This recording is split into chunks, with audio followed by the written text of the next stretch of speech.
I cuss a lot. Hey, good evening. Welcome to another episode of Uncorked Poetry Podcast. I'm here with my guest, Zaji. Oh, I got it right today. Ew. Those of you who saw the promo, Zaji is a poet, published freelance writer, author, witch, sorceress, mermaid, priestess, and conjurer. Mother lovers. Yes, all of those are very, very interesting, and I cannot wait to dive into this interview. But before I do that, first and foremost, good evening, Zaji. How are you today? I am good. I am very good. Yay. How has your week been so far? So far, it's been interesting. It's been busy. I've been working all week. I had a birthday this week. Happy birthday. It's on the 26th, so I'm 1 year younger. Mm-hmm. Yes, you are. That's how that works. Yeah, so pretty much I just worked. So the week was uneventful except for my birthday. Got a few nice little gifts here and there. So yeah. Nice. Did you get everything you wanted for your birthday, including that BMW, or did that happen? No, well, they said they were going to deliver it, and then something happened on the boat, and I just don't understand these things. I don't get it. Yeah, exactly. I just don't get it. As far as everything I want, I'm breathing, and so for now, that is everything I need. Oh man! So I absolutely love your aura. We're not even in the same room. Like, we're not even in the same state. And I can still feel your aura. Is that a thing that just naturally happens? Like, you just have this part about you that just kind of pushes out into the universe? Have you found that you're just that person? Or did you have to work hard to become this kind of grounded, aura-giving person? People have been telling me that since I was a child, actually. Interestingly. There's always been something people say, oh, I gravitate to you. And it could be in any kind of way. Mm-hmm. And I don't know if it's because of how I see the world, because I actually don't think we're far away from each other. We are in the presence of each other. Mm. You know? Yes. Yes. Yes. So how did you, as we grow and as we learn and move about the universe, we all start to do so in our own realities. Mm-hmm. How did you find a reality that works for you? And as a person who's coming up, or a person who's trying to find their reality, how would you suggest they go about finding their true self? That's a big question. I'm so sorry. It is a big question. But I think it has to start with one primary ingredient. Be your authentic self. Mm. If you are not your authentic self, you won't find anything, and nothing will find you. You'll become a magnet, right? That will either attract or repel, depending on your positive and negative charge, right? So you have to create the charge in your life that you want to be, so that the things that are not for you will push away, and the things that are for you will gravitate to you. Then you don't have to do extra work. Your DNA doesn't have to work like a horse for the right things and people to come to you. So it really starts with you being authentic. And when you're authentic, authenticity to me, it's like pheromones, right? I believe we actually give off scents, like odors. We give off something that others can actually feel, no different than a pheromone. So I think when we're authentic, or have any emotion, anger or anything, I think we actually physically give that off, and people pick it up and know whether to mess with you or not mess with you. Know whether to be kind to you or unkind to you. And that can only stem from a place of authenticity. I knew it. I mother loving knew it. I'm so glad that we're talking today. I knew it. Freaking knew it. Okay. So before we get into your first poem, I have another question. This is a big question, and maybe a small question, because you're like wicked enlightened. What does the word brave mean to you? What does that feel like to you? Brave? Mm-hmm. What does the word brave mean to me? I don't know how to answer that, because for me, the word doesn't make sense. Mm-hmm. The word doesn't make sense. If I'm just being my authentic self, then I don't have to be anything. I don't have to be brave or not brave. Whatever it is I need exists there for me. Mm-hmm. So there's nothing really for me to be. I mean, brave presupposes that I'm not already that thing. Mm-hmm. Right? And I think if we're already a thing, we don't need any words to describe it. So brave doesn't resonate with me. What resonates with me is authenticity. Mm-hmm. And some people might perceive me speaking my mind as being brave, but I don't perceive it that way. I perceive it like a fish perceives water. It doesn't say, oh, I'm breathing water. It just is. Right. And for me, when you're authentic, whatever comes from that just is what it is. And so I don't feel as though I'm being brave when I'm speaking. I just perceive it is what it is. Oh, I love that so much. I love that so much. Can we hear one of your amazing poems, please? Right, let me read one. Yeah. I had 4 and couldn't decide which one I wanted to do, but I'm gonna try this one. Okay. This is called Daughters of Tomorrow. I stitched together silk cocoons to wrap you inside disinherited love and long lost wisdom. I darned your breath with mighty voices from the past, so you would cry freedom even before you could walk. I pushed and pushed until your soul birthed monarch wings, big enough to take you around the world so you could see all the things ripped from our still tight fists. Cry freedom, open hands and spread fingers like wings to the sky so your life-mapped palms can shout thank the sun for exhaling, can shout and thank the sun for exhaling life. Let fly the centuries of bloodshed, balled and angry and frightened fists, because they have become dust and no longer have a place in tomorrow. Who are you in this moment, my children? You are the daughters of tomorrow, drowning struggles so your daughters' daughters will not have to. So they won't need to tread waters to find themselves. You are already here in tomorrow's house, littering oak stairs with silk cocoons stitched with inherited love and wisdom reclaimed. Holy shitballs. Okay. Already here in tomorrow's. Is that what you said? Daughters of Tomorrow. And that last part was, oh, you wanted to hear, who are you in this moment, my children? You are the daughters of tomorrow, drowning struggles, so your daughters' daughters will not have to. So they won't need to tread waters to find themselves. You are already here in tomorrow's house. I love that line so much. You are already here in tomorrow's house. I think that is so, one, like representative of change, actual physical, emotional, social, soul change. But also, I think it's representative of the want for all those things. Mm-hmm. Mm-hmm. And I love that so much. I like the rhythm. The rhythm was really, really cool.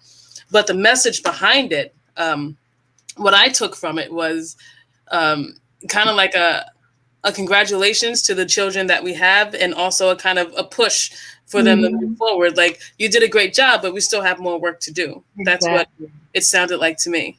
Yes, yes, yes. Definitely. I love that so much. Oh man. Okay. Okay. When you get a burst of creativity, what does that feel like to you? Is it like a light bulb or like a flash of genius, or like do you drop everything and run into the other room and find paper? Like, what does a burst of inspiration feel like or look like for you? Exhaling. Exhaling. Exhaling. It's exhaling. It's like exhaling life, and also like a birth. Mm-hmm. Yeah, that's what it feels like. It's interesting. There's a peace that comes with it. Just the moment, like, okay, I've done it. Right. That's how it feels. I know what I need to do now. Like, yes, exactly. How old were you when you realized that you could move people with your words? What was that realization like? Junior high school. Yeah. I was writing poetry from junior high school, but then I also participated in storytelling contests. So I memorized an 11-minute story called The Angel. Oh, Lord have mercy. Yeah, 11-minute story called The Angel by Hans Christian Andersen. And I started winning awards for it. I won at just the school level. Then I won at I forget all the steps, but I made it up to the state level for the storytelling contest. And that day I got sick and I had a cold, so I couldn't project. And so that's what stopped me from going to the next level. But my story was killing it because it's a wonderful story, very touching, very sad. Everybody would cry when I read that story. Well, I didn't read it. 11 minutes, honey. I don't know how I did it, but I memorized 11 minutes verbatim the story. Okay, for those of you who don't perform, it is so incredibly hard to memorize 11 minutes verbatim. I just memorized a poem that ended up being 7 minutes. And that was without stops. And even then, that was challenging. 11 minutes, first of all. Yeah, in junior high school, like, that's nuts. I was so done with junior high school, but you out there, like, putting stuff together, winning championships and stuff. That's really fucking cool. Yeah, so that's when I realized I could move people with stories. At that time, it wasn't my story, but I knew a good story. I knew what a good story looked like, and I picked a story and memorized it and was winning. And I was like, wow, I still have my little award. I'm like, wow, I can do this? Okay, let me start writing some of my own. Do you have any storytellers in your life? Has anyone helped you in this journey of telling yours and others? Well, my grandmother and some family members used to tell me stories. In Jamaica, we have things called Anansi stories, and they're about spiders. And there were little funny, quirky stories that were just hilarious. And so throughout my life, I was always hearing these little Nancy stories or just stories through various plays. There's this woman, Miss Lou, that we used to listen to, a Jamaican comedian many years ago. And just so many of these things just kind of ripened me for wanting to be able to tell my own stories from my own point of view. I got so entrenched in your awesomeness, I forgot to ask you, hey, where are you from? I'm originally from Jamaica, West Indies. That's where I was born. And I came to America when I was about 10 days away from turning 5 years old on the May 16th. And here I am. Okay, Zaji, I have to share this with you, and I'm sure you won't care, but I have to share anyway. So when you moved here May 16th, that is the birthday of Janet Jackson, and I am a huge Janet Jackson fan.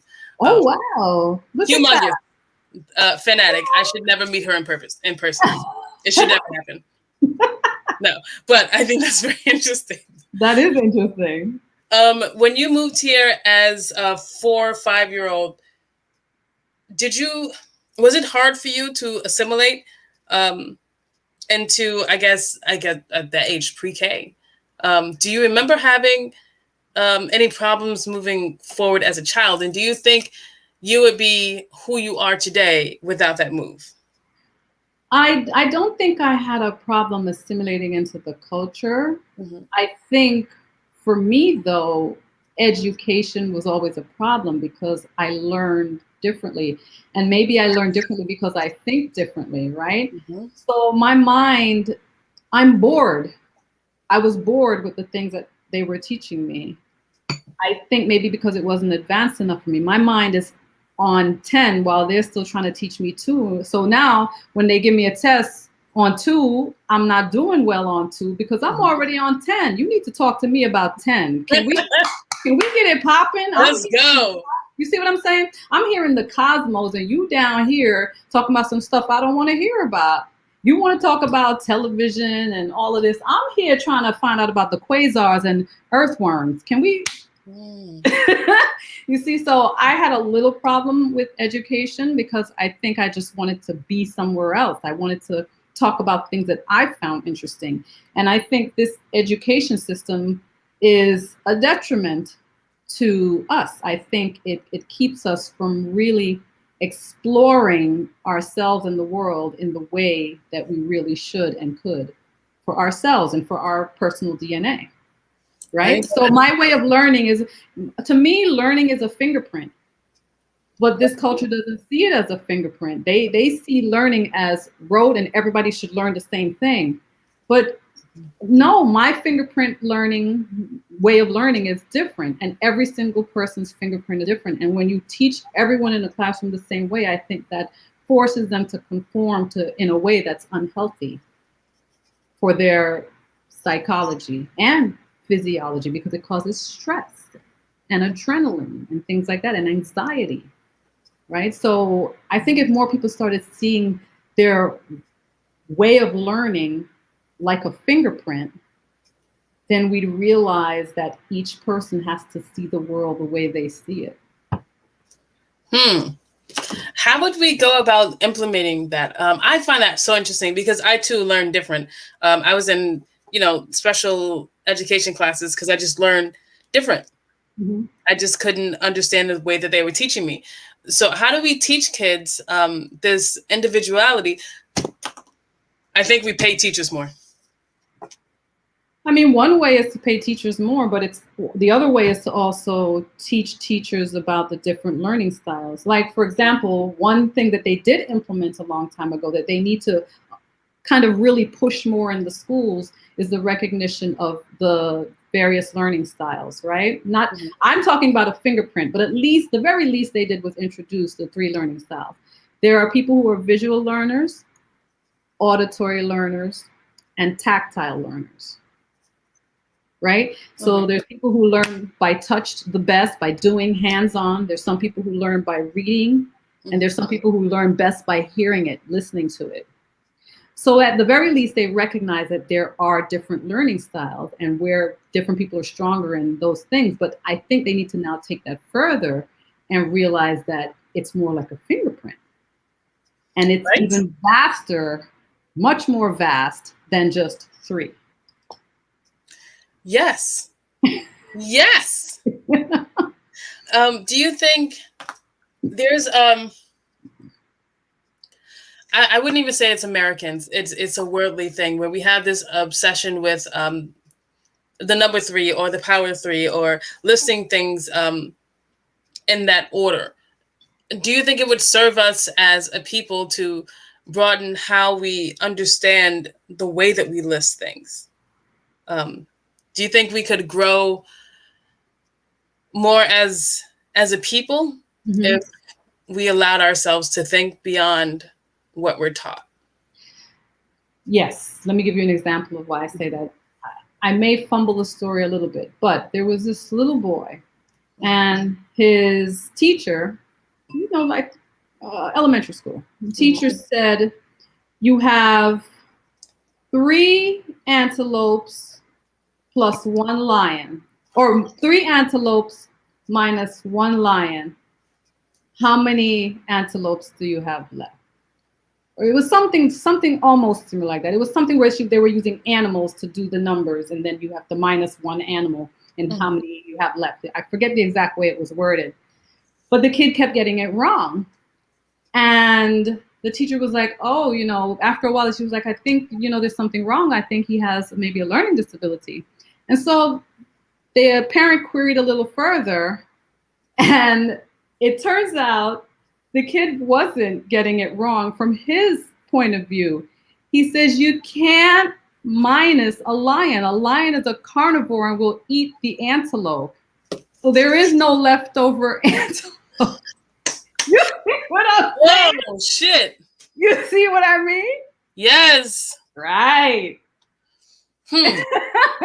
We have to be aware of the cultural perspectives of others.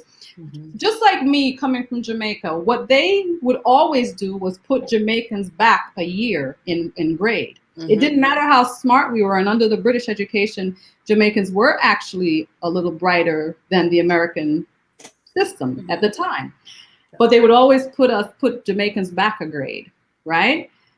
But the issue is, like, let's say I came to America, right, and they show me a picture They're going to gauge what grade I go into. They show me a picture of a squirrel, right? So now I'm looking at this picture coming from Jamaica, and I'm going to say, that's a mongoose. Now, why am I saying that's a mongoose? First of all, they're similar in their body, but why am I saying that's a mongoose? Because that's the only thing I can liken it to, because squirrels don't exist in Jamaica. So why would you even give me a test like that? How about that? Right? So you now show me a pine tree. What's this, honey? Oh, it's a tree. What kind of tree? I don't know. Oh, you have a problem. You have a learning. How you don't know what a pine tree looks like? Because there are no pine trees in Jamaica. So this is what they would do to us. They would give us tests that are culturally inappropriate, make it look like we're stupid, when in fact, you are not giving us culturally appropriate exams. Right. So that's the problem overall, I think. I think a lot of times we're not only forgetting that we have to think about culture when we're putting things to people, but we also have to think about our learning fingerprint and what we've learned in the household up to that moment of coming into your school, because we had a pattern of learning that we learned from our home. And now I'm coming into this school where your pattern of learning and way of teaching is completely different from mine. And now you want me to see the world the way you see it. It's just not going to happen. It's not going to work that way. It's not going to work that way. Right? Oh my gosh. I have so many more questions. Can we go into another poem and then I will ask you so many more questions? All right. All right. Let's see. Let me try this one here. This one is called War Cry. Yes. I'm going to do War Cry. Okay. My hand slipped beyond my hem over soft rose and lily-dyed penal cotton, finding its way to the underside of that church linen skirt. The chapel bell forgot to ring today. A voice inside warned me to stop, to not give in to the ghost that whispered into my ear, telling me to continue. Go on, she said. Forget the world. I am the voice of ancestors come to remind you of womanhood. I am your remembering, she whispered.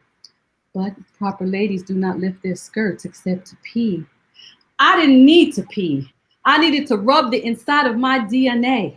Rub until something inside me was unearthed. Something the microscope could not see. Rub until my moans reached Venus, and the women there hiding on the unseen side of a hidden world gathered their ships to journey to Earth, determinedly traveling on the trail of my echoes. They heard a war cry.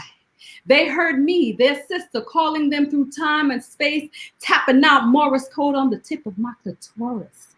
I am sending freedom calls, not messages welcoming the unknown to Earth. I am tapping out freedom cries on my wild and waiting clitoris, so something will come to save me, save us, the women of Earth. So something will come to hear my war cry, my cry for freedom, my yearning to burn my church skirt, so the gods will know that I am ready to set fire to everything that confines me to what it means to be woman in this place. This is a war cry, tapping out in Morse code on the tip of my clitoris. Listen, you will hear the SOS. Tap, tap, tap, tap, tap, tap, tap, tap, tap. Then just as clear, the war cry rising into the sky, I moan. The message reaches galaxies, and I am reminded that I am the woman who remembered Venus and beyond, and Venus remembered me. I become Morse code for women who long to join the war cry. Tap it out, sisters. Tap for freedom and the womanhood that lost itself in a time that threatens to be forgotten. This is not about pain and fear. This is a war cry for freedom. I send Morse code on the tip of my clitoris for the sisters who have forgotten how to cry freedom.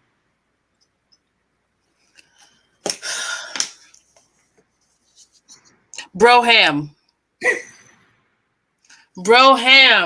Okay. Okay, listen. Ghost that whispered in my ear. I find that line so incredibly interesting. Ghost that whispered in my ear. Can you imagine what a ghost would say in your ear? That's so interesting. I am your remembering. God damn it. Okay. Rub the inside of your DNA. Rub the inside of your DNA. And then when you hit this alliteration, that boy, oh boy, it took me on a journey. Tapping out the Morse code, and then you kept going with that line. That alliteration made me happy on the inside parts. I love alliterations. Love, love, love them. I thought that was great. And then I felt drawn to burn my church skirt. What does that mean to you? Burn my church skirt. Burn my just let go of all the, how do I say it? Burn my church skirt for me is to really just burn the notions of anything and everything that confines you or confines us to what it means to be a woman on earth. So when I say burn my church skirt, I'm also burning every kind of religious icon, religious symbol, anything that says I'm woman and woman has to behave this way. I'm woman and woman has to stay in this place. Woman has to wrap her face. And a lot of times, women will say, "Oh, well, that's my choice." I think women have not been given a choice. I think the things that we think we're choosing are not really our choice, right? Because we're living on earth. And I think we are confined to a way of thinking and being, right? And that thinking and being has been developed by what's this author's name? I've been reading the book. I can't remember her name off the top though. But what this author would call mediocre white men who have been running the culture. And so these are the kinds of ideologies that we've taken on as to what it means to be woman in this culture. And I think if we think about our existence in terms of burning our church skirt, that would mean to burn all ideologies that attach us to what this culture thinks woman should be. Ain't that the truth? What does your writing process involve? How do you sit down and write? Do you write in the daytime, nighttime? Do you need something with you in order to produce any kind of writing? I just let the ghosts come when they come. That is the best fucking answer. Oh my God. I just let the ghosts come when they come. I just let the ghosts come when they come. Whenever you want to come through that wall and roll up in here behind me and move my pen, I'm here. Have you ever found yourself apprehensive or even afraid of not the afterlife, but I guess a ghost or a universe that most people aren't readily in tune with? Are you ever afraid of opening yourself too much to a different realm? No, not in the least. Yeah, because I know because living in this realm and existing in this realm has made me completely unafraid of another realm because I find this realm apprehensible. It's terrifying. I often tell people, if reincarnation exists, I ain't coming back here. And if I find out that I don't have a choice and who assigned me here, I'm gonna beat their ass. I'm trying to go to Jupiter, is what I'm saying. I ain't coming back. I'm going to another galaxy. I ain't gonna be no accidents. This galaxy ghetto. It's time to go. A whole other galaxy. So yeah, I have no fear of anything else that could be out there. I know so many movies try to make us fearful, but I think that's a trick. No, you're not making me fearful because y'all are problematic right here. So, and all that stuff you create, I ain't seen that. I see you and what you're doing here on Earth. So I'm not afraid of any other possible reality. Absolutely not. Not in the least. Not even a little bit. What type of love behavior pulls you in? What is it a person would do to make you love them, but what kind of behaviors represent love to you? Behaviors. If you can sit and read to me, read to me. If you can lay with me on the porch, we both lay on our back and look up at the stars and talk about everything and anything. Mm. If you were open to any possibility, that for me is my love. That's my love language. That's what I see as love. Someone who can be open to talk about any possibility and not shun a possibility, because I believe anything is possible. So I should be able to talk about it. So that's what I consider love. Just having that ability to just turn things over with someone. Like, what if we currently live in a parallel universe, and not some other universe out there, but like right in my room right now, a whole family is walking around and living in another vibration. That's so cool.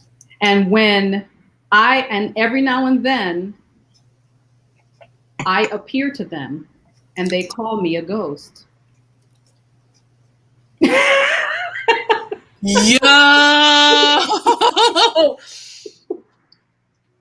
Yeah. That is so interesting. Mm-hmm. Like, if we are living in this realm and by somehow, some chance, some miraculous whatever, we present ourselves to someone else in another realm, we would be the fucking ghosts. We're their ghosts. Yeah, we're a ghost to them. We materialized for a moment. We were transparent. They're like, "Whoa, what was that?" But it's because something misaligned and caused our two dimensions to kind of, for a minute, go in flux. And I appeared for a moment, and they're like, "Whoa, did you see that? It was a woman." Yes, I'm their ghost. Oh my God! What if we are the ghosts to the people in another realm? Yes. We need to drink together. Yep. Yes, we do. Yes, we do. God damn it, that's so cool. Oh my gosh. I had another question, but fuck that question. Do you think that when a person dies, a part of, I'm not sure if I want to call it soul, a part of themselves goes out into the ether, whatever that is, because we don't know. Do you think a piece of that person stays within the space in which they died? So are there pieces of people floating around everywhere we go? I believe that's possible, but I also believe, how do I say this? Okay, H2O, right? We all know what H2O is. When H2O is solid, we call it ice. When H2O is liquid, we call it water. When H2O is just air or with steam, we call it steam, right? It never stops being H2O, however. I believe that's the nature of us. I believe right now we're ice, right? And one day we're going to become water, and then one day steam. But I'll always be Zaji. H2O, replace H2O with Zaji, right? So I am now Zaji as ice, and one day I'll be Zaji as liquid, and one day Zaji as steam. That's so awesome. I think that brings a whole new understanding and kindness and love to those who take the time to ingest it. I think that is really, really cool. Yeah, so I think that is an entire possibility. So in saying that, does water have a confining place, right? Water wears rock. Water can flow anywhere, right? Steam can flow anywhere, right? It's only ice that sometimes tends to have a confining place. But once I become water and once I become steam, I lose all confinement.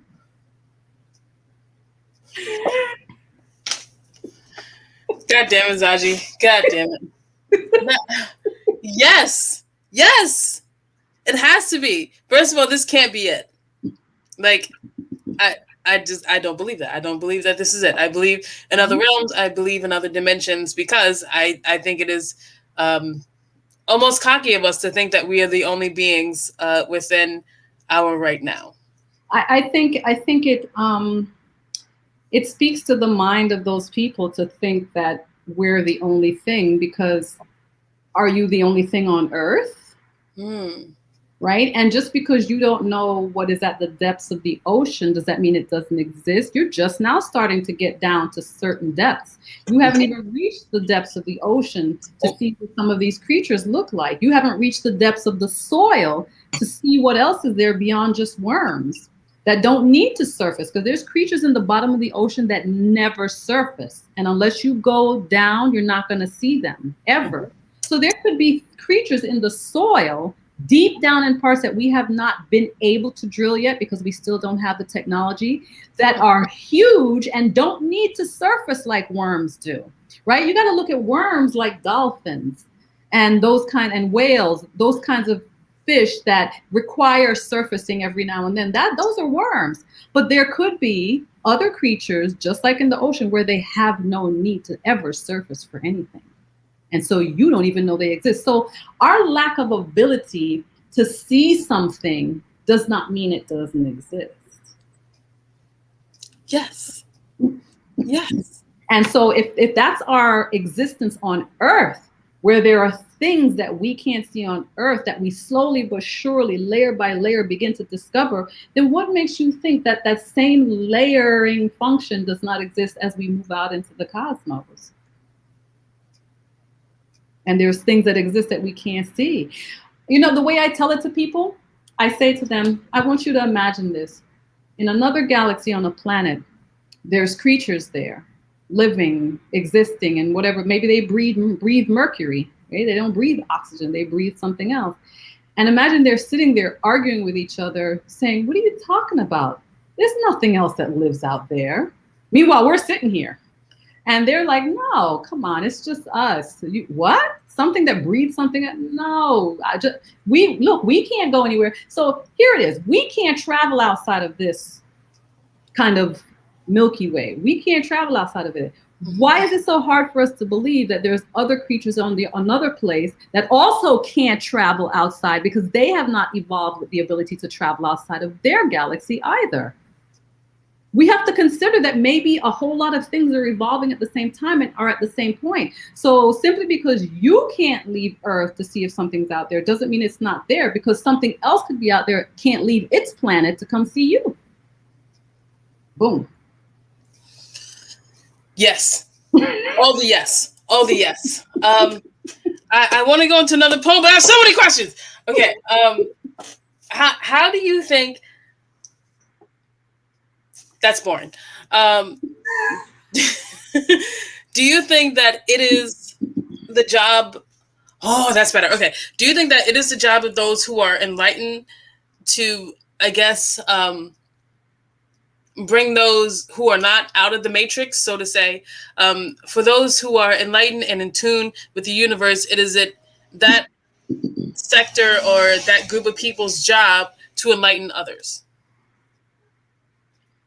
I only have one job. One job: to drop seed. Now, if you decide not to give that seed sun and water, then that's your business. But I'm dropping seed. And after that, it's your responsibility to nurture that seed so that it can grow, right?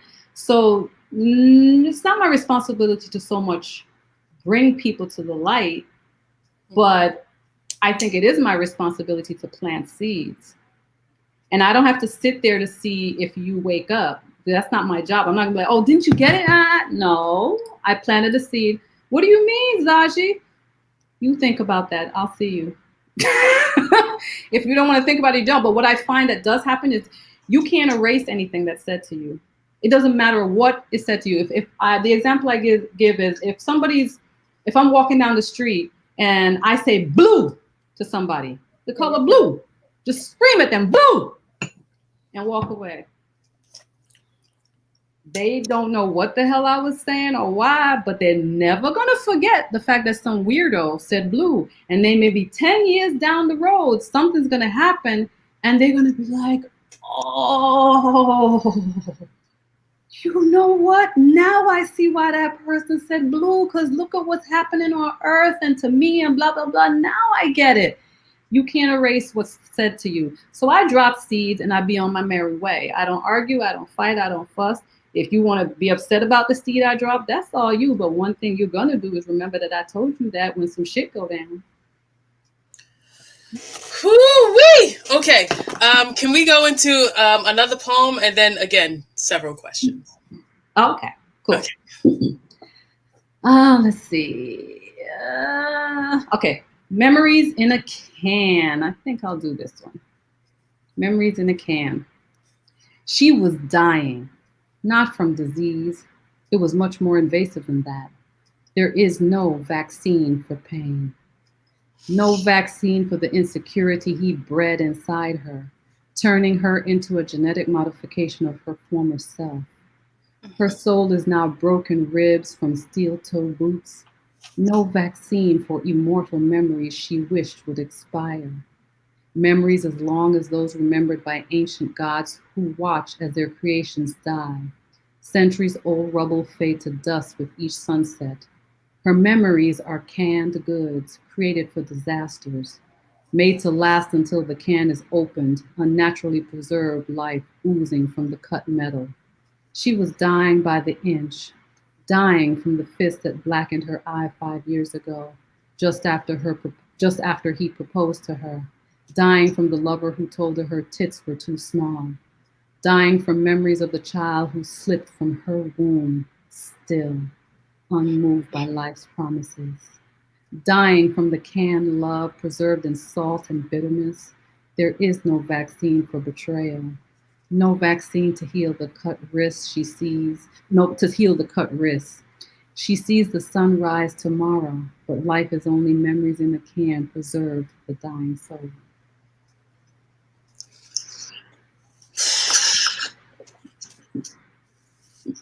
Zaji. Yes, ma'am.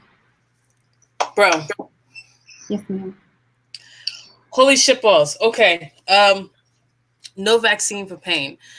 Not only is that like apropos for right the fuck now, but I think in any generation after like the 1940s can truly understand and feel what it means to need for vaccines, right? Mm-hmm. And then there's no vaccine for pain. I think that line is genius. Absolutely genius. I love that. Her memories are canned goods. Her memories are canned goods. Mm-hmm. They're supposed to last forever. Oh my gosh. Dying by the inch. I felt that on several different levels. Dying by the inch, which just seems so painful and slow. Mm-hmm, mm-hmm. You know? Yeah. And then when you're talking about the stillborn child, mm-hmm. You said still unmoved by life's promises. I've never lost a child, but I would only guess that line is the closest to understanding what it's like to let go of a piece of yourself mm-hmm. without your wanting. Mm-hmm. I absolutely love that poem. Absolutely love it. It is heart-wrenching and beautiful and kind and informative and hard and important. Mm-hmm. I love that poem. That was amazing. Mm-hmm. Holy shit tard. Okay, like I said, I cuss a lot. Well, I just want to say for everyone watching and everyone who's going to listen to the podcast that at one point I usually talk to the artist before we go live, and you and I were talking, and you're talking about the need to not govern how other people live their lives, although you demand and those who you have a certain way of living your life, mm-hmm. but you don't demand that others join this reality with you. Right. And I think that's really important. Can we talk about that for a little bit? Yeah, and I can speak to the example I gave you. For me, it's no different than, if a white person called me nigger, right? Mm-hmm. I don't care. I don't care. But what I find with people, because of ego and because of narcissism, when someone hears you say that, they hear, does that mean you don't want me to beat that ass if he called me nigger, or you don't want me to tell him not to call? No, that's not what I'm saying. I'm not going to govern what you do. Like, if I don't care if he calls me nigger and you care and you beat his ass, I'm actually going to cheer you on and be like, whoop that ass. Whoop that ass. But I don't care if he calls me nigger because I care about him touching me. Don't fucking touch me. That's what I care about. Mm-hmm. And I'm not going to tell anyone that they have to only care about what I care about. If you want to beat his ass, beat him. I'll stand. You can touch his hands. Put your boot print in that neck. I would cheer you on. Straight up, you're gonna catch his hands. Don't do it to yourself. And so that's just how I see life, you know. I think people should stop translating what a person likes or doesn't like into I'm judging what you like or don't like, or I'm telling you not to do this thing, or telling you how to feel because I don't care. Mm-hmm. I don't care if anyone calls me nigger. Don't touch me, because from my observation of history, the problem hasn't been what they've said to me. The problem has been what they've done to me. So my major concern is don't be putting me on no noose. Don't beat me. Don't drag me behind a car until my head pop off. Just leave me alone. I don't care what you call me. Leave me alone. That's all. Don't burn no cross in my yard. I don't care what you call me. But if you care and you want to beat his ass, I'm here for it, girl. Go ahead. Whoop him. You're going to touch his hands. Huh? All day, every day, twice on Sunday. So that's just how I see it. I think people need to begin respecting other people's way, other people's emotional, mental fingerprint. Let's talk about fingerprints. I found that so interesting. You and I were talking offline. We were talking about the learning as a fingerprint and mm-hmm. fingerprint learning. Can we dive into that for a second? What is fingerprint learning to you?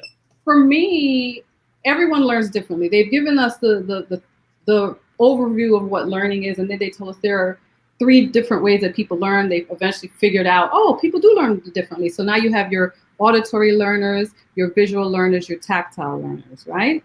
And so they've identified those 3 ways in which people learn. But the way I see it, along with those 3 ways, I think still every human being has a learning fingerprint.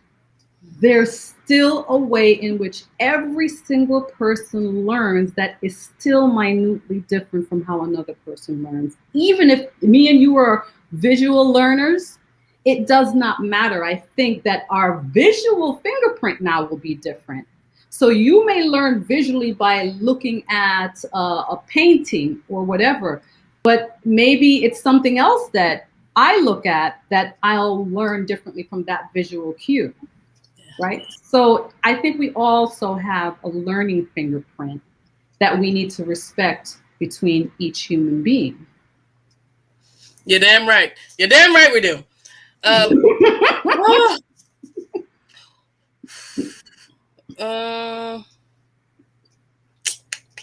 That's boring.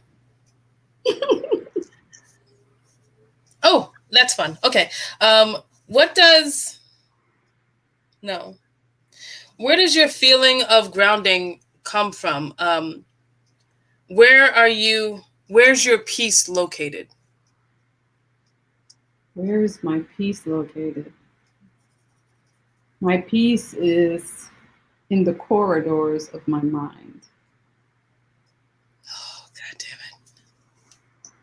Yeah. What does that mean to you? That means that there's so many things around me that this culture has created that don't interest me. Mm-hmm. And I find that the place I find the most peace is in my mind, in the world that I create in my mind, the world that I imagine could be if humans followed their own fingerprint. Right? So that's what and not force everyone into their fingerprint. You know, like everyone wants everyone to be the same, uniform. Like some religions, you have to wear the same clothes, like the Amish. I think that's disruptive to each human's fingerprint.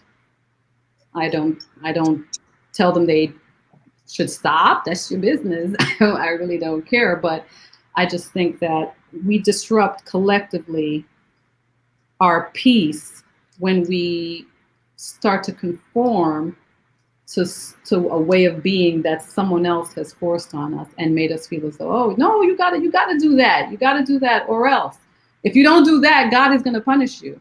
So we find ways to scare each other outside of acting in our authenticity. Where do you get your strength from? Is there a place that you go to replenish after a hard day?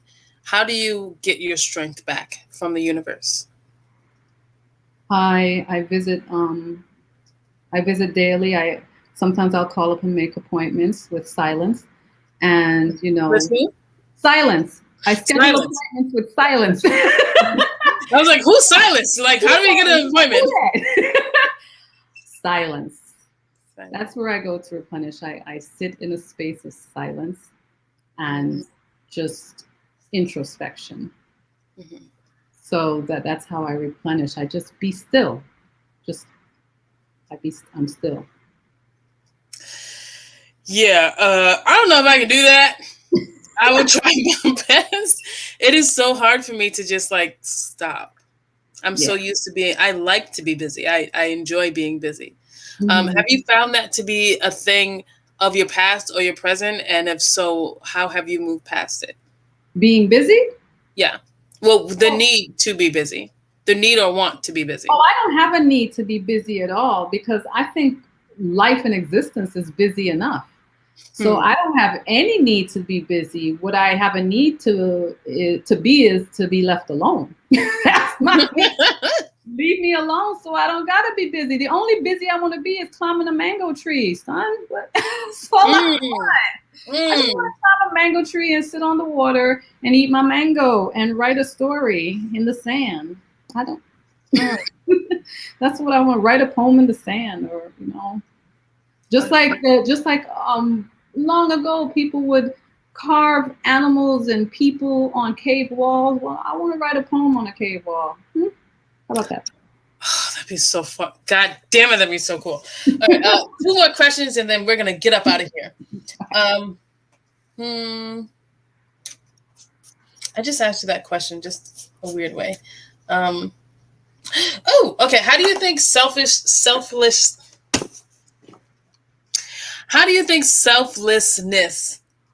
in a person affects the universe or space around them? And how do we get out of the natural human need and or want to be selfish? Well, I think the problem is that people don't realize how selfishness affects their own DNA and their own vibration, right? We're often so busy wanting what we want, we don't think about how we're personally affected. Me, I think about how the whole planet is affected by my vibration, because everything we do vibrates out, right? We're just a grain of sand on a beach of, it's like, for me, I call it a grain of sand on the beach of the galaxy, right? So Earth is a grain of sand on the beach of the galaxy. And so just think about all the grains of sand you see on the beach and imagine yourself attempting to find Earth on that beach. Exactly. And so just imagining that humbled me. And I was like, whoa, I'm significant, but then I'm not. Right? And so how do I affect the larger ecosystem of existence on Earth and the cosmos, everything? Because we all collectively vibrate out. I think the word I learned a while back was egregore. We just kind of vibrate out this kind of collective kind of consciousness. And so I try to be mindful of the consciousness that I vibrate out, because a lot of people think, oh, it's being nasty to someone. No, I could be sitting in a room by myself, and if I'm thinking negative thoughts, I believe that affects the plants in my room. They've done this test. They know that our emotions affect our plants. So if you're at home, even in the presence of your plants, and they start wilting or dying, you better start checking yourself. Check you to see what's going on inside of you that you're emanating into the air. Because the way I see it, every feeling is like a pheromone.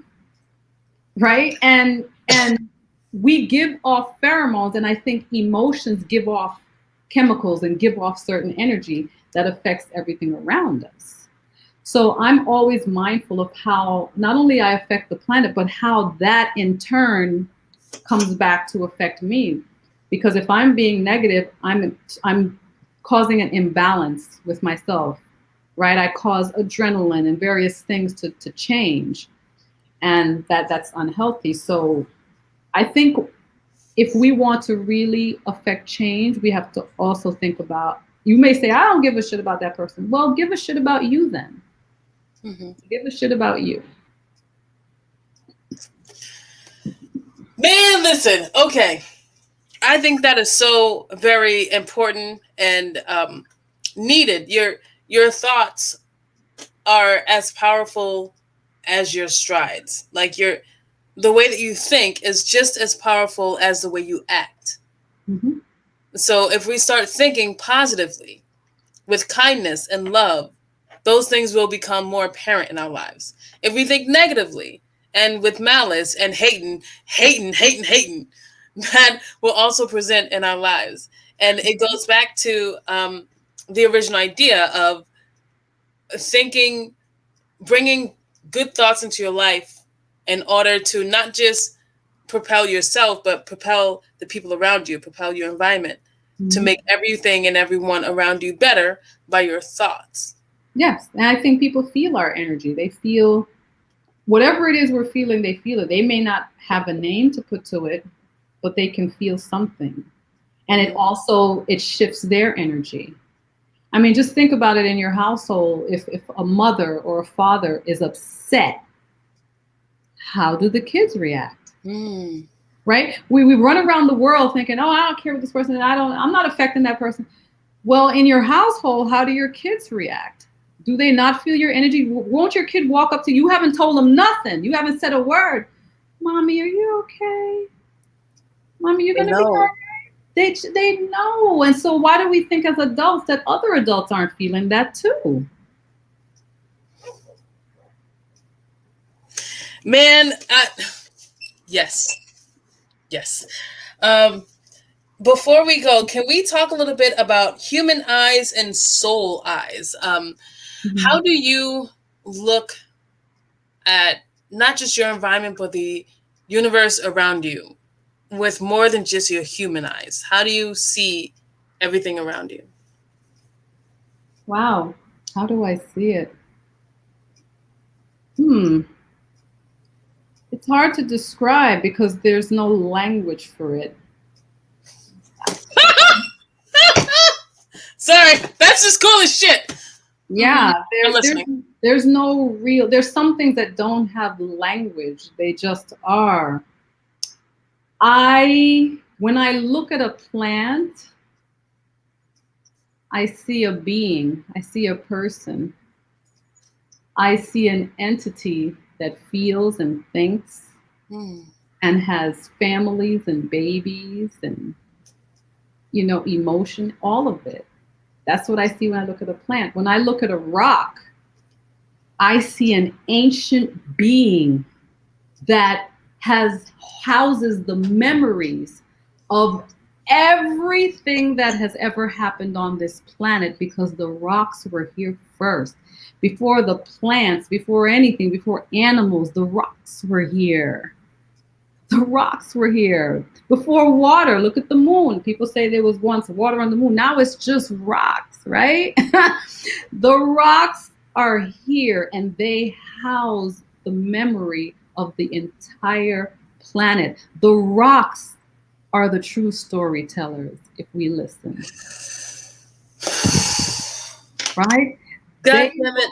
Yeah. They will tell you the story of Earth. And so that's how I see. That's just two examples of how I see the world, which is not through human eyes. I'm looking through soul eyes, because I don't really hear many people talking about the rocks as living, breathing species, entities that have memory. Like the rocks are like an old gray doctor from the village, old gray elder from the village walking around on a cane. Those are the rocks. And they know the entire story of the village of Earth. Okay. Uh,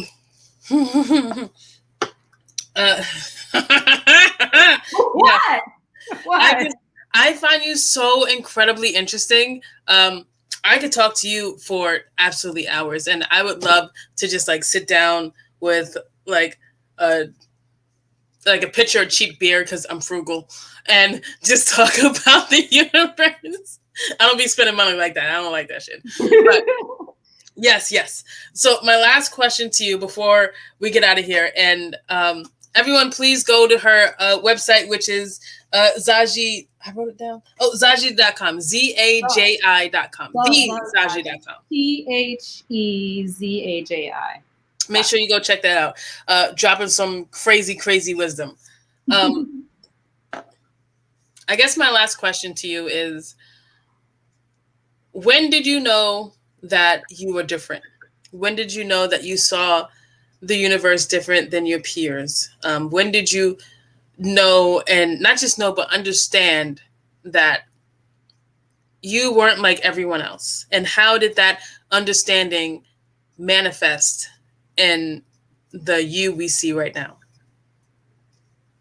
I have memories from 3 years old in Jamaica, but I also have a memory of a time before that. I can't tell you if it was the womb or something else, but it was just a time of darkness. I was in a dark space, and in that, and I'm using dark in human terms, but it's in spiritual terms, it was what we would call dark, but I could see everything clearly.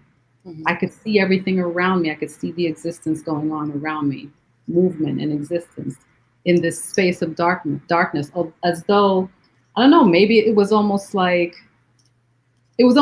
being a bat, but with sight. You know, you don't need sound to know things are there. I had actual sight in darkness.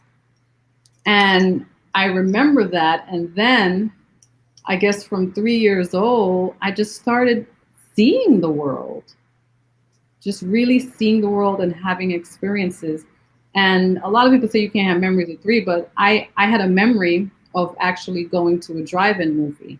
I didn't know what time in my life it was. I had no clue. And I was like, I just remember loving it so much to the point I wanted to open a drive-in theater, right? Because I just adored it. And then one day, just about 8-9 years ago, I was talking to my father, and I was like, oh man, I just remember this. We were talking about a bunch of stuff, and it just came up, and I was like, oh yeah, I remember going to a drive-in movie. I love it so much. I wish I could open a drive-in theater. And he was like, what did you say? I said, yeah, I remember going to a drive-in movie. I said, but I don't know where. I said, maybe I dreamed it. I don't know. He said, I took you to a drive-in movie when you were a child. He said, but that's not possible. You were only like 3. Okay. So, possible. Yeah. So I've just always been aware and alert to just seeing existence a little differently than others, and just seeing things that others don't readily see. And sometimes when I say it, then they're like, wow, it's like, that was so obvious. How come I never put word to it, put language to it? And so, yeah, I've just always been that way as long as I can remember. That's really freaking cool. Really freaking cool. All right, you guys, make sure you follow Zaji at thezaji.com. Are there any upcoming events or anything you want to plug? Nope, nothing right now. Nothing. All right. Make sure you check out that website. Support Black artists, support all artists, and please, whatever she is selling on her website, please go purchase it. Otherwise, I don't really have an otherwise, but I'd like you to go do that. We would all like you to go do that. All right, y'all. Have a wonderful night. Remember, hurt people, so keep an eye on your pain. Stay safe. Godspeed. We'll see you next week. Deuces. Thank you so much, I guess. Zaji! I feel like I said it like a